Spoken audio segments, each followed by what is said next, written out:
ఈరోజు మా ఇంట్లో special bagara rice with chicken kurma. Combination అయితే సూపర్‌గా ఉండిద్ది. టేస్ట్ గూడా నెక్స్ట్ లెవెల్ వచ్చింది. ఒక్కసారి మీరు కూడా ట్రై చేయండి. డీటెయిల్ రెసిపీ అనేది నేను క్లియర్‌గా ఎక్స్‌ప్లెయిన్ చేస్తాను. అసలు చూస్తున్నారు కదా! కుర్మా చూస్తుంటే ఎంత టెంప్టింగ్‌గా ఉందో అసలు. ప్రాసెస్‌లోకి వెళ్ళిపోదామా?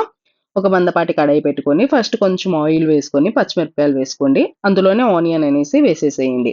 ఆనియన్ వేసేసి కొంచెం సేపు ఫ్రై చేయండి. కొంచెం వేగాలి. వేగిన తర్వాత అందులోకొచ్చేసి టమాటాలు వేసేసుకోండి. మేమైతే టమాటా యూజ్ చేస్తాము. బగారా రైస్‌లో వేసుకుంటాము. అండ్ కర్రీలో వేసుకుంటాము. మేము బిర్యానీలో గూడా యూజ్ చేస్తాం టమాటా అనేది. టమాటా ఫ్లేవర్ మాకు నచ్చిద్ది.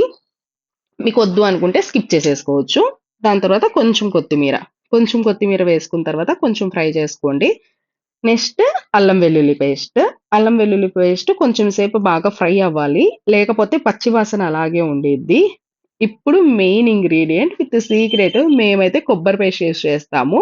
జస్ట్ ఒక 2 స్పూన్స్ వేసుకోండి. అరోమా అనేది చాలా బాగుండిద్ది. చాలా ఫ్లేవర్‌ఫుల్‌గా ఉండిద్ది రైస్ మొత్తం.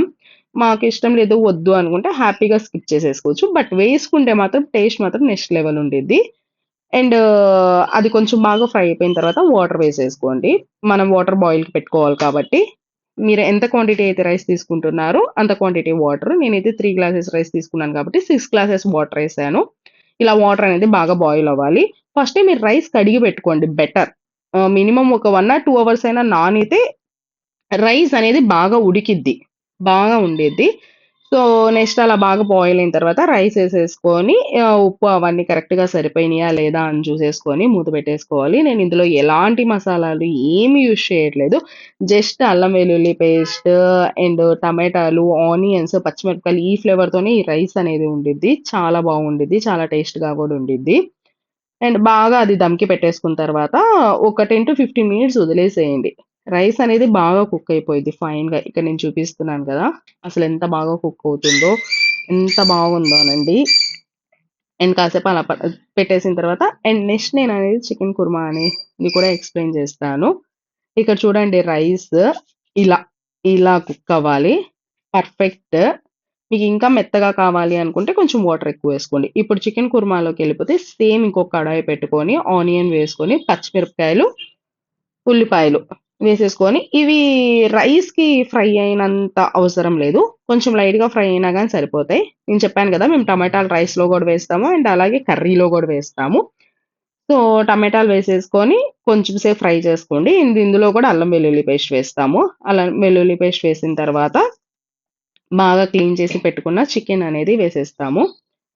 చికెన్ వేసేసిన తర్వాత అండ్ ఉప్పు, కారం, పసుపు.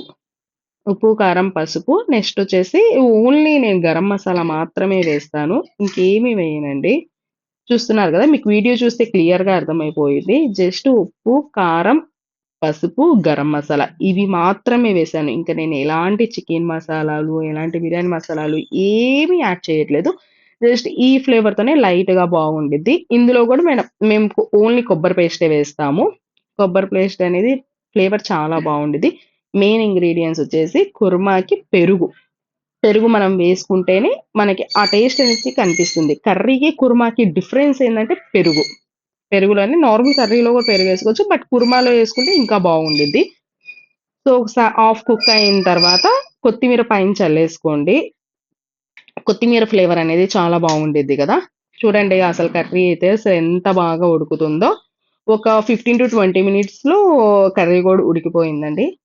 నచ్చితే లైక్ చేయండి. Follow for more videos.